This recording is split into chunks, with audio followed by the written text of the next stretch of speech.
Welcome to JVR Industries. Today we're going to go over how to replace your lid chamber gasket on your JVR Vac110 chamber vacuum sealer. It's a pretty simple job. You'll just need a couple tools, really just some scissors and your hands.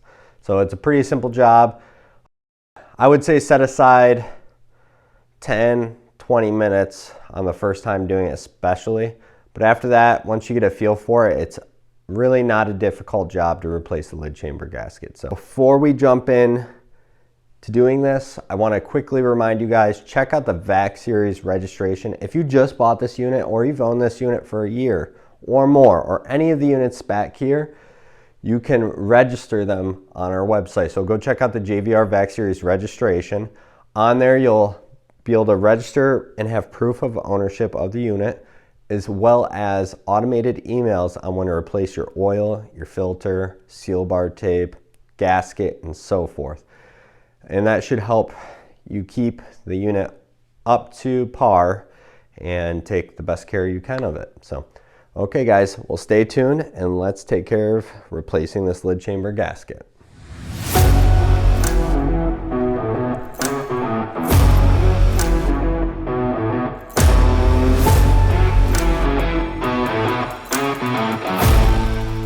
Okay, so now we're into replacing the lid chamber gasket. So the first step you're going to take is removing the lid chamber gasket. And if you want, you can just pull on the tail right here and bring it out. And it should feed out very easily. Piece of cake. And that's all it takes to remove the lid chamber gasket. Now we can set that to the side, grab our new lid chamber gasket, and replace it.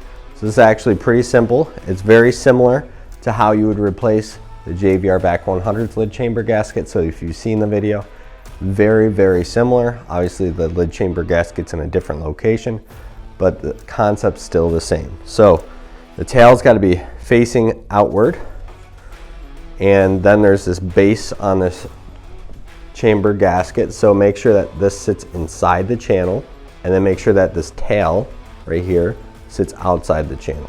Okay, so you're gonna see a wavering take place if you don't install the base correctly on this lid chamber gasket, and it'll waver away from the channel as opposed to in line with the channel. So make sure you're installing that appropriately. So we're gonna start with initial compression points. So first, start with the end of the gasket. So go ahead and line it up, get it all set up. So this lip should be coming downward, outward, away from the inside of the chamber or the inside of the lid. Should be facing outward. So let's go ahead, get that base installed into that channel. And I like to center it off on this lid. Doesn't have to be perfect.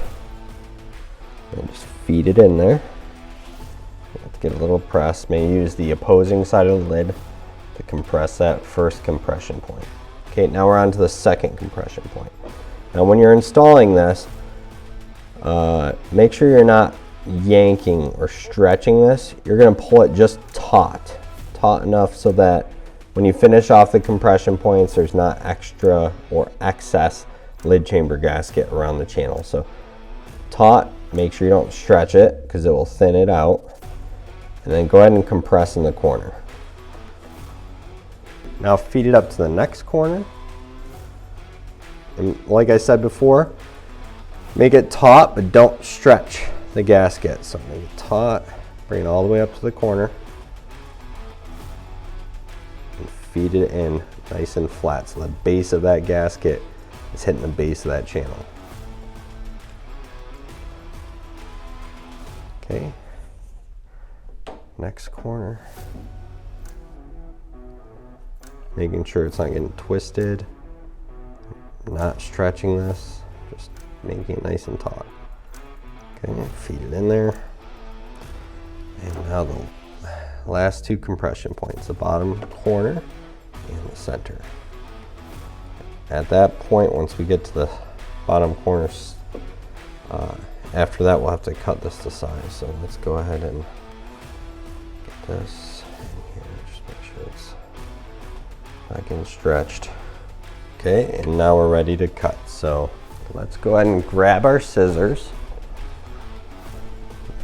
And what I like to do is cut a little excess so that when I cut this, it presses in the other side of the gasket.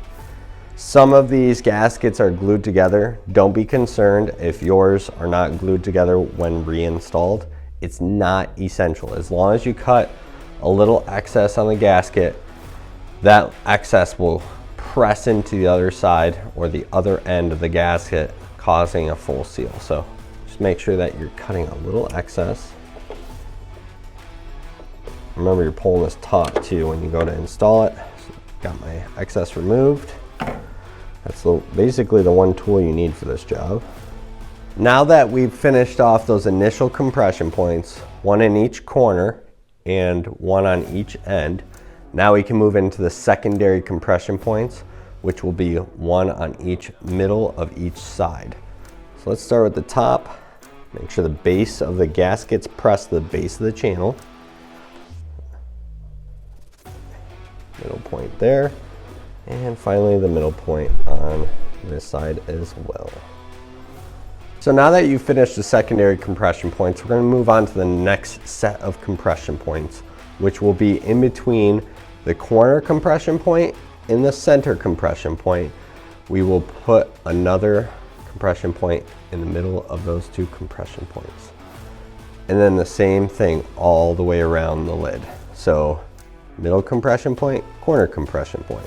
Place a compression point between those two compression points.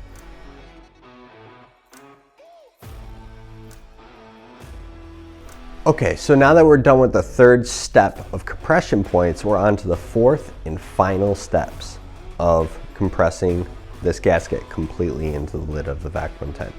So what you're going to do is essentially the same as what you did on the last step, but a little different because there's more compression points. So between each previous compression point, you're going to place a compression point between those and just do that all the way around the lid once again.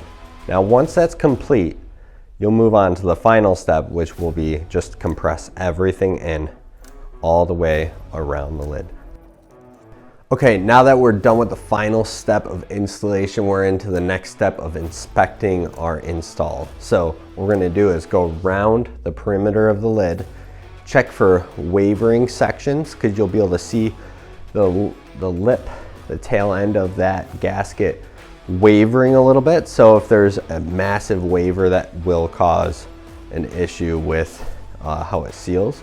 And then also you're going to go over and look for those hills and valleys that we talked about once again. So I'm just going to look that over one more time, make sure I didn't miss anything. And then once I close the lid, that'll be the final inspection to see how it actually lays down. And if I do this step correctly, I should have next to no problem. Okay, so here we go. Just to see a little bit, nothing too bad. I've already started messing with it, so it's feeling pretty good. Okay. See some hills and valleys outside on this tail. It's not terrible, but I think it's because the base of it is a little bit off. So what I'm gonna do is just get a little pull out, give it a little rotation, and then compress that back in.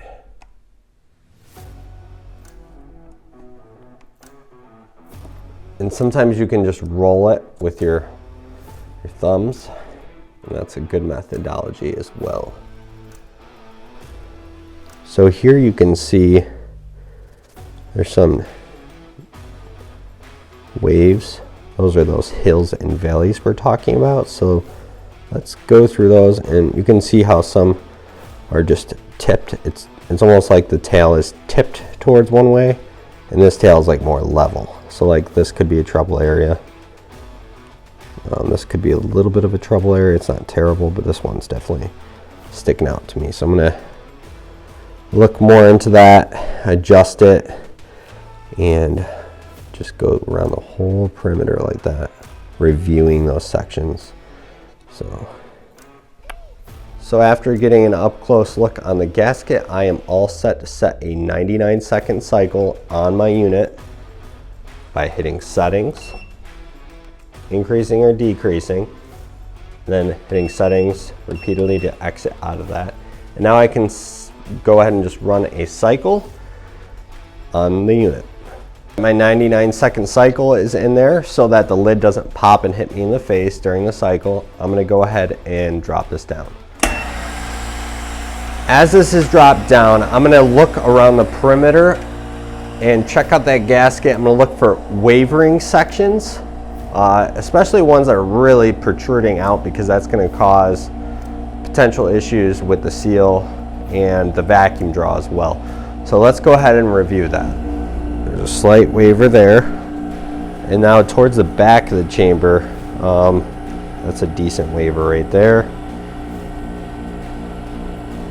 Okay, little waver there, little waver there, and that's all looking really good as well.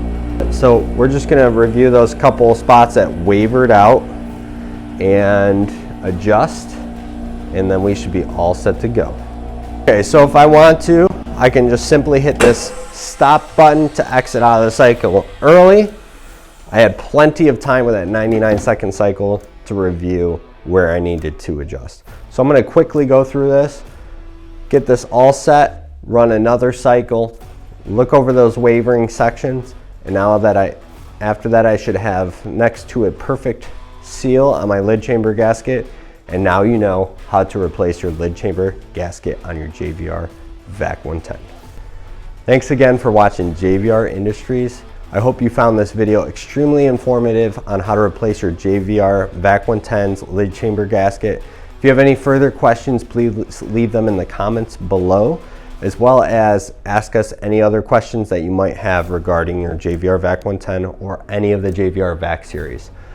Thanks again for watching. Feel free to subscribe or hit the bell below, and that way you get updated on any upcoming videos or new product releases and all that good stuff. And once again, do not forget that you can register your JVR VacSeries unit on our website for proof of ownership and all that good stuff. Once again, thanks for watching JVR Industries on YouTube. You guys have a great one.